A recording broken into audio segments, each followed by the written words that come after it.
मैं आपके साथ प्रियंका राजपूत। शुरुआत करेंगे बुलेटिन की और बात करेंगे सबसे पहले हरिद्वार की। हरिद्वार के ड्रग इंस्पेक्टर अनीता भारती ने अभियान चलाया, जहां पर सिडकुल थाना क्षेत्र के ब्रह्मपुरी और रावली महमूद में मेडिकल स्टोर की भरमार है। हर 10 कदम पर यहां मेडिकल स्टोर हैं। शिकायत पर पहुंची ड्रग फैक्टर अनीता भारती ने मेडिकल स्टोर पर छापेमारी की और इस दौरान कई स्टोर संचालक स्टोर बंद कर फरार हो गए, तो कहीं छापेमारी में ड्रग इंस्पेक्टर अनीता भारती को अवैध दवाइयां और इंजेक्शन मिले। अनीता भारती ने स्टोर के खिलाफ कार्यवाही करते हुए उसे बंद कराने के आदेश दिए और 10 दिन के अंदर मेडिकल से संबंधित कागजों को ऑफिस में जमा कराने को कहा। ड्रग इंस्पेक्टर अनीता भारती ने बात करते हुए कहा कि उन्हें शिकायत मिली थी कि रावली महमूद में कुछ प्रतिबंधित दवाएं बिना किसी डॉक्टर के प्रिस्क्रिप्शन के बिना दी जा रही है, जिस पर उनके द्वारा कार्रवाई की गई। ये नहीं दिखा पाते हैं, अगर लाइसेंस नहीं है तो मेरे द्वारा अपने ड्रग एक्ट में अग्रिम कार्रवाई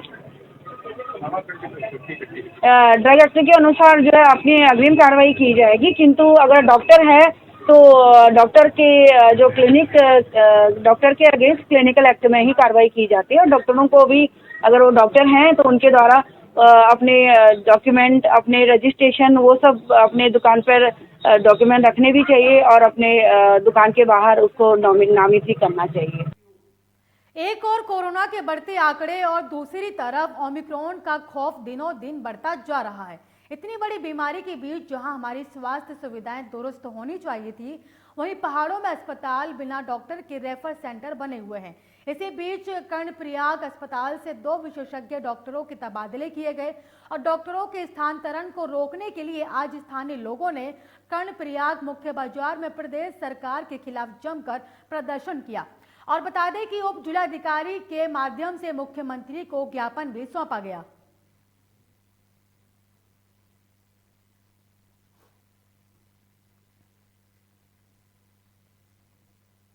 कर्णप्रयाग के अस्पताल में जो सर्जन थे उनका ट्रांसफ़र कर दिया गया है। उससे पहले 4 दिन पहले जो यहाँ डेंटल सर्जन थे उनका ट्रांसफ़र कर दिया गया है। कर्णप्रयाग के अस्पताल में फिजिशियन नहीं, बच्चों के डॉक्टर नहीं, हड्डी रोग विशेषज्ञ नहीं, रेडियोलॉजिस्ट नहीं। तो एक तरह से इस प्रदेश की सरकार यहाँ के लोगों के स्वास्थ्य के साथ जो खिलवाड़ कर रही है उसके खिलाफ ये प्रदर्शन था। महीने के अंदर अभी ये चौथे डॉक्टर का भी यहाँ से स्थानांतरण हो गया है और दुर्भाग्य की बात है कि जिस भी डॉक्टर का यहाँ से स्थानांतरण हो रहा है उसके जगह पर किसी दूसरे प्रतिष्ठान को नहीं स्थापित किया जा रहा है। ये दुर्भाग्य की बात है और आने वाले चुनाव के अंदर हम निश्चित रूप से कह सकते हैं कि भारतीय जनता पार्टी जो पूरे युवा राज्य और युवा नेतृत्व की जो बात कर रही है, उनका जो नेतृत्व है वो बहुत ही खोखला है और अनुभवहीन है। और डॉक्टरों के तबादले इस बात के पुख्ता प्रमाण है कि आने वाले समय के अंदर जनता में जो आक्रोश है वो इस सरकार को उखाड़ करके फेंकेगी। स्वतंत्रता का अमृत महोत्सव कार्यक्रम में मुख्य अतिथि के तौर पर पहुंचे मुख्यमंत्री पुष्कर सिंह धामी ने पत्रकारों से वार्ता करते हुए कहा कि कार्यक्रम में संतों और विभिन्न क्षेत्रों के प्रबुद्ध जनों द्वारा संवाद कार्यक्रम के तहत एक मंथन किया गया कि कैसे उत्तराखंड प्रदेश को आगे बढ़ाया जाए। उन्होंने आशा व्यक्त की कि आज के संवाद कार्यक्रम से बहुत सी चीजें निकलकर सामने आई और 2025 में प्रदेश को श्रेष्ठ प्रदेश बनाने का जो उत्तराखंड सरकार द्वारा लक्ष्य रखा गया है, उसमें यह संवाद कार्यक्रम महत्वपूर्ण भूमिका निभाएगा। कार्यक्रम के मुख्य आयोजक डॉक्टर विशाल गर्ल ने पत्रकारों को बताया कि आजादी के महोत्सव के बैनर तले संवाद कार्यक्रम किया गया, जिसमें धर्म, समाज और आर्थिक क्षेत्र में कार्य करने वाले विभिन्न प्रवचन सम्मिलित रहे और सभी ने देश को आज के विकट समय में देश को आगे बढ़ाने में किस तरह से योगदान देना चाहिए उसका मंथन किया।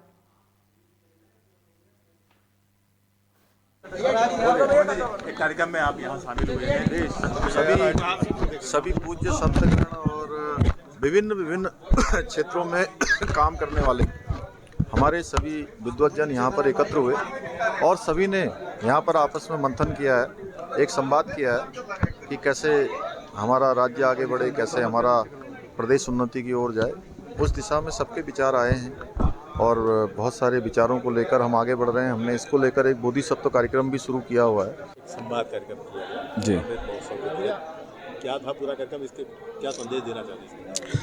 देखिए, आज़ादी के अमृत महोत्सव को लेकर यहाँ पे जो कार्यक्रम किया गया, आज प्रमुखता से हरिद्वार के सभी अखाड़ों के, बड़े अखाड़ों के और सभी के सभी जो संप्रदाय हैं उनके प्रमुख संतों को आज यहाँ पे बुलाया गया। साथ में हमारे यशस्वी मुख्यमंत्री धामी जी आज यहाँ पे रहे। तो कहीं ना कहीं आज हम सब लोग एकत्रित होकर एक यहाँ से संदेश जो पूरे राष्ट्र में जो कार्य धर्म के लिए किए जा रहे हैं, जो कार्य सामाजिकता के लिए, जो कार्य आर्थिकी के लिए देश की किए जा रहे हैं। रुकेंगे छोटे से ब्रेक के लिए और खबरों का सिलसिला जारी रहेगा। देखते रहिए लोकमंच न्यूज। जब पशुओं को मिलेगा प्यार और मिल्को मोर पशु आहार तो दूध बहेगा, मुनाफा बढ़ेगा। मिल्को मोर पशु आहार। खुद ही को आजमाया है तो ये अंदाज आया। तुम में भी मैं हूँ शुद्ध प्लस पान मसाला। खबरों में एक बार फिर से स्वागत और बात करेंगे हरिद्वार की बड़ी खबर की। बता दें कि मुख्यमंत्री पुष्कर सिंह धामी हरिद्वार पहुंचे, जहां पर निरंजनी पीठा श्रीदिवार के प्रथम संन्यास दीक्षा समारोह में शिरकत की। आपको बता दें कि कनखल स्थित जगत गुरु आश्रम में आयोजित हो रहे कार्यक्रम में शिरकत किया और साथ ही कार्यक्रम में जूना पीठा आपको बता दें कि पीठाधीश्वर अवधेशानंद गिरी महाराज और अखाड़ा परिषद के अध्यक्ष सहित कई वरिष्ठ संत मौजूद रहे। देखिए, स्वतंत्रता का अमृत महोत्सव एक तरह से हम लोगों को आज़ाद हुए 75 साल हो चुके हैं और प्रधानमंत्री जी ने कहा है कि इस 75वें साल के अंदर बहुत सारे कार्यक्रम संघ परिवार विचार द्वारा कराए गए हैं। तो आज इस कार्यक्रम में मुख्यमंत्री जी और प्रमुखता से सभी हरिद्वार के संतगण, क्योंकि सभी संतगण जो हैं एक पूरे के पूरे राष्ट्र के ऊपर अपना प्रभाव रखते हैं। का अमृत महोत्सव का कार्यक्रम मोदी जी की प्रेरणा से जो ये 75वां स्वतंत्रता दिवस मनाया गया है, इस पे मोदी जी ने जो संदेश दिया है उसको हम जन प्रचार करने के लिए आज इस कार्यक्रम को किया है। हमारी जो सनातनी संस्कृति उसको आगे लाने के लिए और जो इस कार्यक्रम जो मोदी जी के कार्यकाल में, योगी जी के कार्यकाल में, अपने उत्तराखंड के मुख्यमंत्री के कार्यकाल में जो कार्य हुए हैं उनके ऊपर गोष्ठी हुई है। उन्होंने कितना इस कार्य को आगे बढ़ाया है। विभिन्न क्षेत्रों में काम करने वाले हमारे सभी विद्वजन यहाँ पर इकट्ठे हुए और सभी ने यहाँ पर आपस में मंथन किया है, एक संवाद किया है कि कैसे हमारा राज्य आगे बढ़े, कैसे हमारा प्रदेश उन्नति की ओर जाए। उस दिशा में सबके विचार आए हैं और बहुत सारे विचारों को लेकर हम आगे बढ़ रहे हैं। हमने इसको लेकर एक बोधिसत्व कार्यक्रम भी शुरू किया हुआ है, विचारों की श्रृंखलाएँ, और इस आज के इस संवाद कार्यक्रम से बहुत सारी चीज़ें निकलेंगी। उत्तराखंड के मुख्यमंत्री पुष्कर सिंह धामी हरिद्वार दौरे पर रहे, तो वहीं प्रचार के समय हरिद्वार पहुंचे मुख्यमंत्री पुष्कर सिंह धामी ने आयुर्वेदिक कॉलेज पहुंचकर संवाद कार्यक्रम में यहाँ पर आज सीएम पुष्कर सिंह धामी का हरिद्वार दौरा था। तो बता दें कि शाम के समय हरिद्वार पहुंचे, जहाँ पर मुख्यमंत्री पुष्कर सिंह धामी ने आयुर्वेदिक स्वतंत्रता का अमृत महोत्सव के मौके पर कॉलेज ऑडिटोरियम में आयोजित संवाद कार्यक्रम में शिरकत की।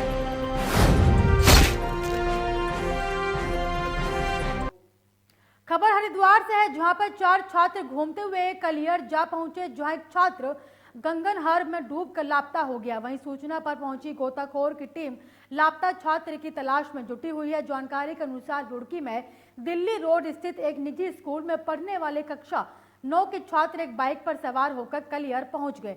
बताया गया कि एक छात्र ने कलियर में कुछ काम होने की बात कही थी, तो वहीं चारों छात्र नहर किनारे बैठे थे। तभी एक छात्र वंश पाल उम्र 17 साल निवासी बेलड़ा गंग नहर में जा गिरा और डूबकर लापता हो गया।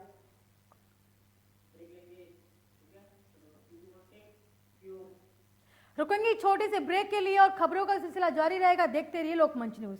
अमेरिका की स्माइल ट्रेन संस्था अब राष्ट्रीय बाल स्वास्थ्य कार्यक्रम से भी संबद्ध निःशुल्क ऑपरेशन और उपचार कर रही है। जन्म से कटे होठ या कटे तालू के मरीजों का निःशुल्क ऑपरेशन किया जाता है। अगर आप ऐसे किसी भी मरीज को जानते हैं या जिसके जन्मजात कटे होठ या तालू हैं, तो उसको हमारे health city hospital, trauma centre and super speciality Vijay Khand 2, Gomti Nagar थाने के पीछे लखनऊ पते पर लाएं।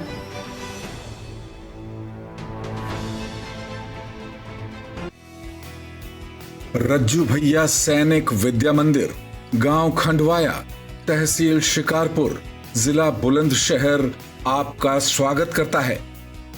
रज्जू भैया सैनिक विद्या मंदिर एक राष्ट्रीय प्रकल्प है जिसका मुख्य उद्देश्य विद्यार्थियों को एनडीए व अन्य माध्यमों से भारतीय सेना में प्रवेश दिलाना है। भारतीय सेना में अपने बच्चों का उज्जवल भविष्य बनाने के लिए रज्जू भैया सैनिक विद्या मंदिर में प्रवेश दिलाएं। प्रवेश प्रक्रिया प्रारंभ हो चुकी है। 31 दिसंबर 2021 तक रजिस्ट्रेशन किए जा सकते हैं तथा लिखित परीक्षा 16 जनवरी 2022 को होगी।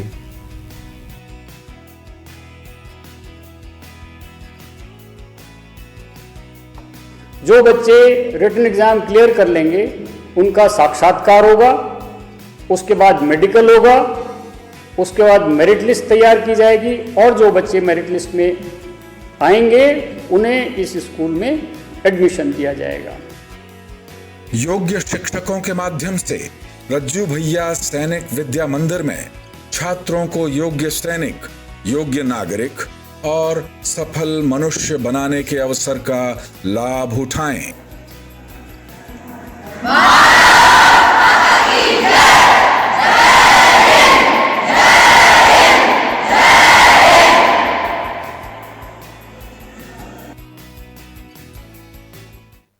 खबरों में एक बार फिर से स्वागत है और बात करेंगे मंगलोर के वेदांता अस्पताल की दूसरी मंजिल पर 3 हथियारबंद बदमाशों ने लूट की घटना के उद्देश्य से अस्पताल स्वामी के परिजन को बुरी तरह से घायल कर दिया, जिसका आज मंगलोर कोतवाली में सीओ पंकज गेरोला ने खुलासा किया। वहीं पुलिस की जागरूकता के चलते तीनों अपराधियों को पुलिस द्वारा गिरफ्तार कर संबंधित धाराओं में चालान करके जेल भेज दिया गया। वहीं खुलासे के दौरान सीओ पंकज गेरोला ने बताया कि बीती 27 दिसंबर की शाम को वेदांता अस्पताल की दूसरी मंजिल पर लूट के इरादे से घुसे बदमाशों ने अस्पताल स्वामी की पिता को बुरी तरह घायल कर दिया था। तो वहीं पर लूट की घटना को अंजाम देने में अपराधी विफल रहे और पीड़ित की तहरीर पर पुलिस द्वारा कार्रवाई करते हुए 3 अपराधियों को गिरफ्तार कर जेल भेज दिया गया है। सराहनीय काम है, 1 हफ्ता भी नहीं हुआ, 4-5 दिन में ही केस पूरा सॉल्व हो गया और हम बहुत बहुत धन्यवाद करते हैं मंगलौर थाना और एसओजी वाली टीम को कि इतना जल्दी और इतनी स्पीडली काम हुआ है इस पे।